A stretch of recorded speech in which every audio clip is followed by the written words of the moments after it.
संविधान द्वारा सिखाया गया एक रिवाज, जनता के लिए बेबाक आवाज।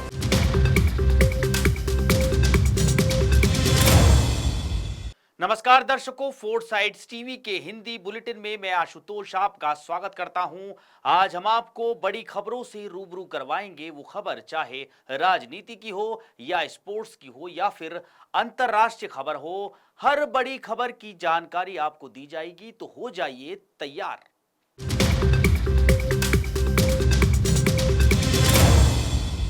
मध्य प्रदेश के मुख्यमंत्री मोहन यादव ने नीमच जिले की अपनी 2 दिवसीय यात्रा के दौरान सादगी और आत्मीयता का परिचय दिया। एक गांव की दुकान पर रुककर उन्होंने लस्सी का स्वाद चखा और दुकानदार को 500 रुपए का नोट देकर उसकी मेहनत को सराहा। इस दौरान मुख्यमंत्री ने ग्रामीणों से मुलाकात की, उनकी समस्याएं सुनी। नीमच दौरे पर पहुंचे सीएम मोहन यादव अचानक अपना काफिला रुकवाकर एक छोटी सी दुकान पर रुके और लस्सी पी। सीएम ने न केवल लस्सी और कचौरी की तारीफ की बल्कि 500 रुपए का नोट देकर बाकी राशि अपने पास रखने को कहा। दुकानदार रमेश सैनी ने शर्माते हुए रुपए लेने से मना किया तो सीएम ने अपने बटुए से रुपए निकालते हुए आदेशात्मक लहजे में कहा, लस्सी के पैसे लेने तो पड़ेंगे। और फिर उन्होंने दुकानदार को जबरदस्ती 500 रुपए का नोट पकड़ा दिया और बाकी की राशि वापस नहीं दी। सीएम की इस सादगी और प्यार भरे अंदाज ने दुकानदार का दिल जीत लिया। मिष्ठान भंडार के मालिक ने कहा, मैं ये मुलाकात कभी नहीं भूलूंगा। सीएम यादव ने बताया कि नीमच के इस गांव में पहली बार उन्होंने किसी दुकान पर लस्सी पी और इसका स्वाद उनके लिए खास रहा। उन्होंने कहा कि गांव की लस्सी और कचौरी का स्वाद शहरों में नहीं मिलता। इस मौके पर विधायक दिलीप सिंह परिहार, जादव विधायक ओम प्रकाश सकलेचा और जिला पंचायत अध्यक्ष ममता मेवाड़ा भी मौजूद रहे और उन्होंने भी लस्सी का आनंद लिया। ग्रामीणों ने सीएम का गर्मजोशी से स्वागत किया और उनकी सादगी की जमकर तारीफ की। सीएम यादव का ये दौरा नीमच के ग्रामीणों के लिए एक खास अनुभव बन गया। उनकी इस आत्मीयता ने न केवल दुकानदार रमेश सैनी बल्कि पूरे गांव के लोगों का दिल जीत लिया। ग्रामीणों का कहना है कि सीएम का ये सादा और सरल व्यवहार उनके लिए प्रेरणा का स्रोत है। इस मुलाकात ने गांव में एक सकारात्मक माहौल बनाया और लोग इसे लंबे समय तक याद रखेंगे।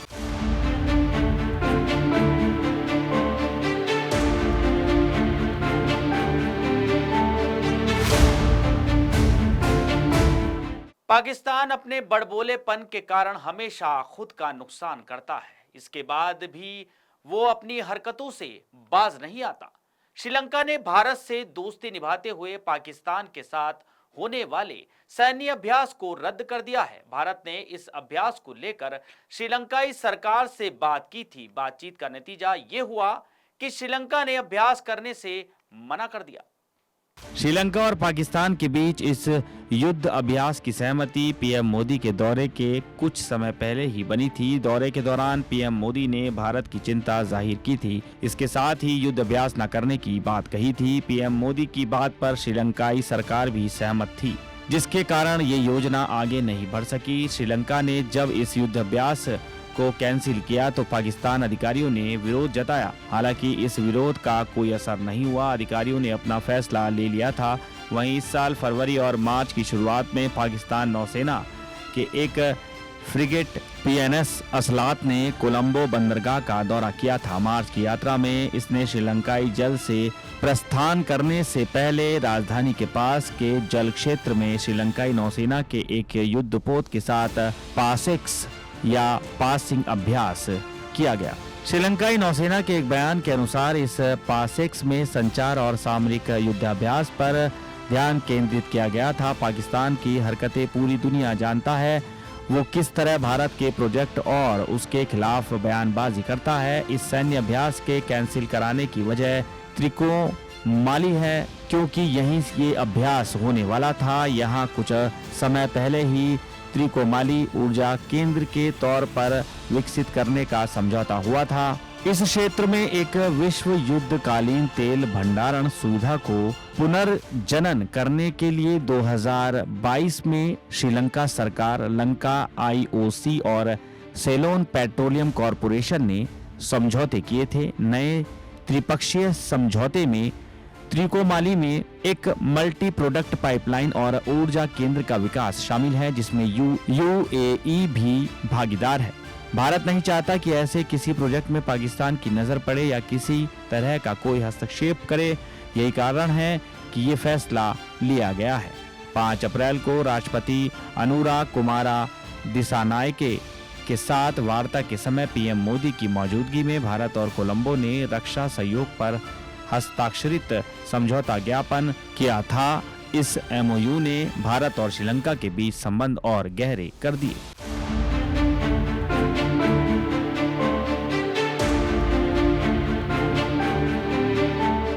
पाकिस्तान सेना प्रमुख जनरल असीम मुनीर के बयान पर भारत ने करारा जवाब दिया है।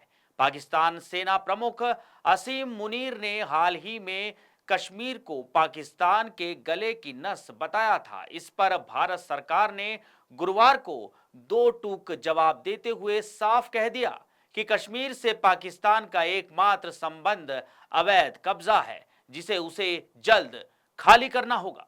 दरअसल भारत ने पाकिस्तानी सेना प्रमुख की उस टिप्पणी को खारिज कर दिया है, जिसमें उन्होंने दावा किया था कि कश्मीर इस्लामाबाद की गले की नस है। विदेश मंत्रालय ने कड़े शब्दों में बयान जारी कर संवाददाताओं से कहा कि पाकिस्तान का कश्मीर के साथ एकमात्र संबंध अवैध रूप से कब्जाए गए क्षेत्र को खाली करना है। विदेश मंत्रालय के प्रवक्ता रणधीर जायसवाल ने कहा, कोई विदेशी चीज गले की नस में कैसे अटक सकती है? ये भारत का केंद्र शासित प्रदेश है। पाकिस्तान के साथ इसका एकमात्र संबंध उस देश द्वारा अवैध रूप से कब्जाए गए क्षेत्रों को खाली करना है। उन्होंने ये भी कहा कि पाकिस्तान चाहे जितनी कोशिश कर ले, वैश्विक आतंकवाद के केंद्र के रूप में उसकी छवि कम नहीं होगी। मालूम हो कि इसी सप्ताह इस्लामाबाद में एक कार्यक्रम को संबोधित करते हुए जनरल मुनीर ने कश्मीर को पाकिस्तान के गले की नस बताया था और कहा था कि कोई भी कश्मीर को उनके देश से अलग नहीं कर पाएगा। जनरल मुनीर के बयान पर अब भारतीय विदेश मंत्रालय के प्रवक्ता ने 2 टूक जवाब दिया है। विदेश मंत्रालय के प्रवक्ता रणधीर जायसवाल ने कहा, कोई विदेशी चीज गले में कैसे अटक सकती है? ये भारत का एक केंद्र शासित प्रदेश है। पाकिस्तान के साथ इसका एकमात्र संबंध उस देश द्वारा अवैध रूप से कब्जाए गए क्षेत्रों को खाली कराना है। साथ ही प्रवक्ता ने वर्ष 2008 में 26 नवंबर को हुए आतंकवादी हमले के आरोपी तहव्वुर राणा से अपना पल्ला झाड़ने के पाकिस्तान के प्रयासों पर कहा, पाकिस्तान लाख कोशिश कर ले, लेकिन वैश्विक आतंकवाद के केंद्र के रूप में उसकी प्रतिष्ठा कम नहीं होगी। विदेश मंत्रालय के प्रवक्ता रणधीर जायसवाल ने कहा, राणा का प्रत्यार्पण पाकिस्तान के लिए एक चेतावनी है कि उसे मुंबई हमलों के अन्य अपराधियों को भी न्याय के कटघरे में लाना होगा, जिन्हें वो अब भी बचा रहा है। राणा को अमेरिका द्वारा प्रत्यार्पण की सभी बाधाएं दूर करने के बाद 10 अप्रैल को भारत लाया गया था। पाकिस्तानी मूल का कनाडाई नागरिक राणा अब भारतीय जांच एजेंसियों की हिरासत में है।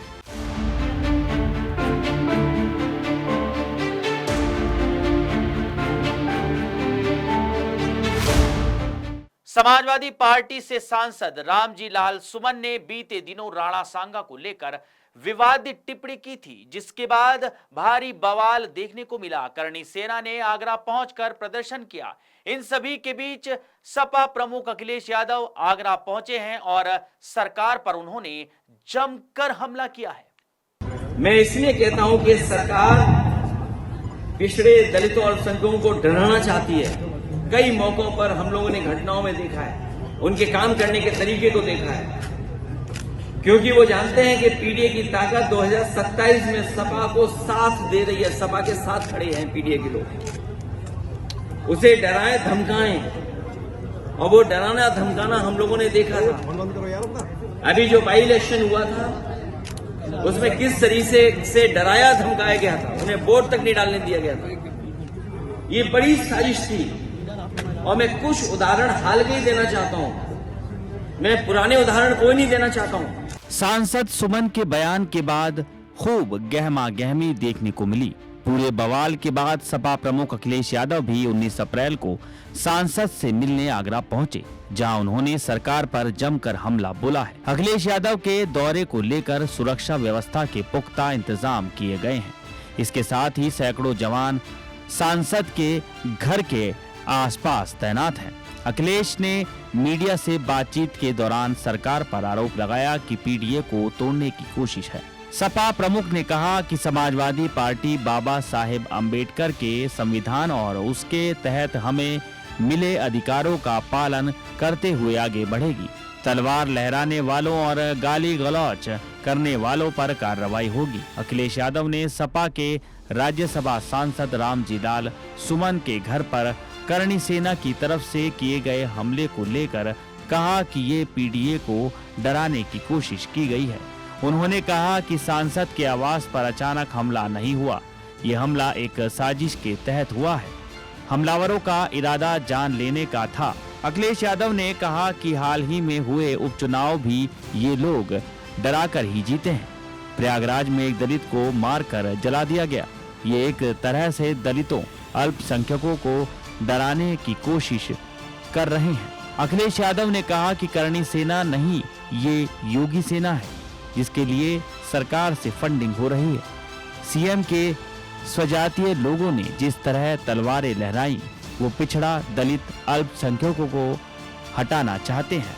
तलवार लहराने पर भी ना तो पुलिस ने कोई कार्रवाई की और ना ही किसी ने विरोध किया। इस तरह के शांतिपूर्ण प्रदर्शन की अनुमति सरकार ने दी थी। उनका इरादा जान लेने का था। ये सब प्रदर्शन सरकार की फंडिंग पर हो रहा है। विश्व लीवर दिवस पर institute of liver and biliary sciences द्वारा आयोजित कार्यक्रम में केंद्रीय गृह मंत्री अमित शाह ने पहली बार अपनी फिटनेस के राज खोले और युवाओं को स्वस्थ जीवन शैली का मंत्र भी साझा किया। गृह मंत्री अमित शाह ने कहा, मेरे जीवन में मैंने बहुत बड़ा परिवर्तन किया है। शरीर को जितनी चाहिए उतनी नींद, शरीर को जितनी चाहिए उतना पानी और शरीर को जैसा चाहिए वैसा आहार और नियमित व्यायाम से मैंने मेरे जीवन में बहुत कुछ हासिल किया है। उन्होंने आगे कहा, हमारे देश के युवाओं को अभी अगले 40-50 वर्षों तक जीना है और देश के विकास में योगदान देना है।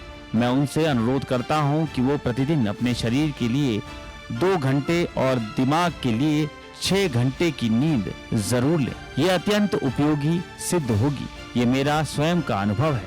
आज मैं यहाँ इसी अनुभव को आपसे साझा करने आया हूँ। मैं मेरे जीवन का अनुभव साझा करने के लिए यहाँ आया हूँ। 2020 के मई महीने से आज तक मेरे जीवन में मैंने बहुत बड़ा परिवर्तन किया है। शरीर को जितनी चाहिए उतनी नींद, शरीर को जितनी चाहिए उतना पानी और शरीर को जैसा चाहिए वैसा आहार और नियमित व्यायाम से मैंने मेरे जीवन में बहुत कुछ हासिल किया और ये अनुभव को साझा करने के लिए मैं आया हूँ।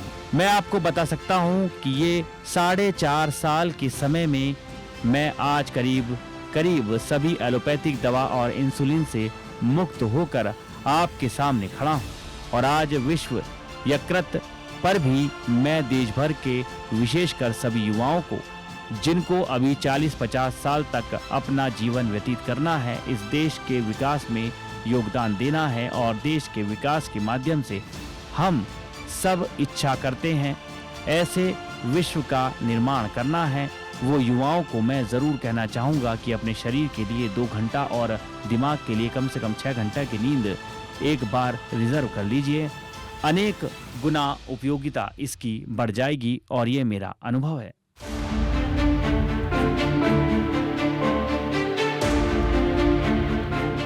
बिहार विधानसभा चुनाव को लेकर महागठबंधन ने दमखम लगाना शुरू कर दिया है। चुनाव को अपने हित में करने के लिए रणनीति तैयार की जा रही है। इसी के चलते गठबंधन की 17 अप्रैल को पहली बैठक हुई। इसके बाद अब 24 अप्रैल को पटना में दूसरी बैठक होने जा रही है। कांग्रेस मुख्यालय के सदाकत आश्रम में महागठबंधन की बैठक होगी। सभी 6 दलों के नेता इस मीटिंग का हिस्सा बनेंगे। बिहार विधानसभा में नेता प्रतिपक्ष तेजस्वी यादव, बिहार कांग्रेस के प्रभारी कृष्ण अलवरू, बिहार कांग्रेस के अध्यक्ष राजेश राम समेत वाम दलों के सभी प्रतिनिधि इस बैठक में शामिल होंगे। वहीं विकासशील इंसान पार्टी के संरक्षक मुकेश सहनी भी इस मीटिंग का हिस्सा बनेंगे। सीटों की हिस्सेदारी को लेकर महागठबंधन की ये पहली औपचारिक बैठक होगी। इससे पहले 17 अप्रैल को महागठबंधन की हुई बैठक में आरजेडी नेता तेजस्वी यादव को समन्वय समिति का अध्यक्ष बनाया गया था। बिहार चुनाव में सीट शेयरिंग और बाकी मुद्दों पर इस मीटिंग में चर्चा होने की संभावना है। इसी के साथ जानकारी के मुताबिक बैठक के बाद मुकेश सहनी की तरफ से मछली चावल की पार्टी भी होगी। हालांकि जहां महागठबंधन की लगातार बैठक हो रही है, वहीं अभी भी सीएम चेहरे को लेकर सस्पेंस बना हुआ है। अभी तक इस बात का खुलासा नहीं किया गया कि गठबंधन का सीएम फेस कौन होगा, किसके चेहरे के साथ गठबंधन मैदान में उतरेगा या फिर बिना चेहरे के चुनाव लड़ा जाएगा। महागठबंधन में आरजेडी, कांग्रेस, वामपंथी दल, वीआईपी और पशुपति पारस की पार्टी शामिल रहेंगी। लेकिन पहली बार मीटिंग में अभी सीट शेयरिंग का फॉर्मूला तय नहीं हो सका है कि किस पार्टी को कितनी सीट पर चुनाव लड़ना है, किस पार्टी का कितना प्रतिनिधित्व होगा, ये अभी तय नहीं हुआ है। कांग्रेस को पिछली बार 70 सीटें गठबंधन के तहत मिली थी, लेकिन महज 19 सीटों पर वो जीत दर्ज कर पाई। इसी के बाद सीट शेयरिंग और सीएम फेस की चर्चा को लेकर ये मीटिंग काफी अहम मानी जा रही है। बिहार विधानसभा चुनाव के चलते तेजस्वी यादव और कांग्रेस पार्टी के नेता राहुल गांधी, पार्टी अध्यक्ष मल्लिकार्जुन खड़गे की 15 अप्रैल को मीटिंग हुई थी। इस मीटिंग के बाद जब तेजस्वी यादव से सीएम फेस को लेकर सवाल पूछा गया था, तो उन्होंने कहा था कि हम लोग आपस में बैठकर तय कर लेंगे।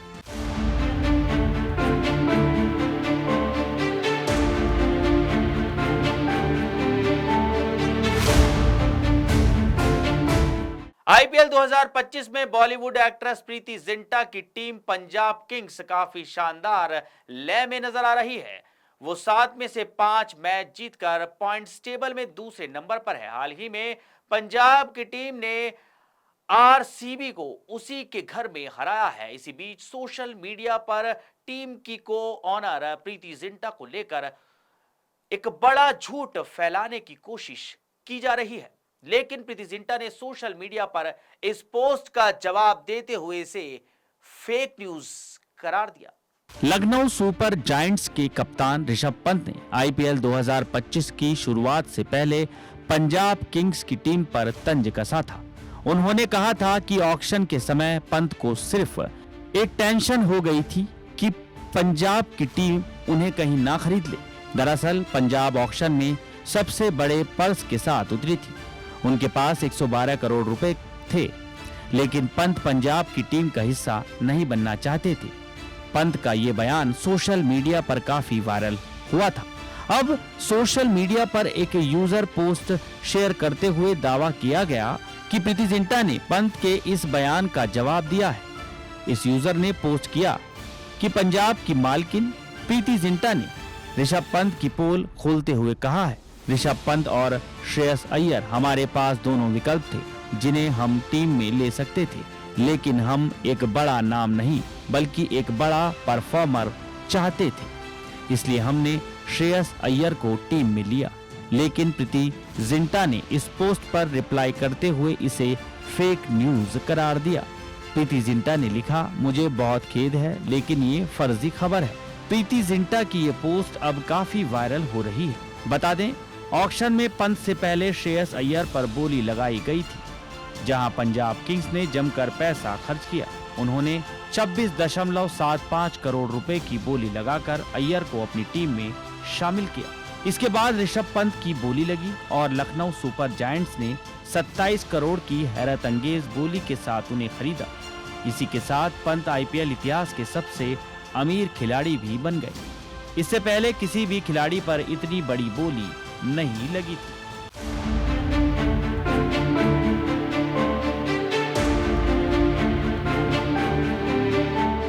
तो दर्शकों, आज के हिंदी बुलेटिन में बस इतना ही। आप बने रहिए, देखते रहिए हमारे साथ 4 साइड्स टीवी।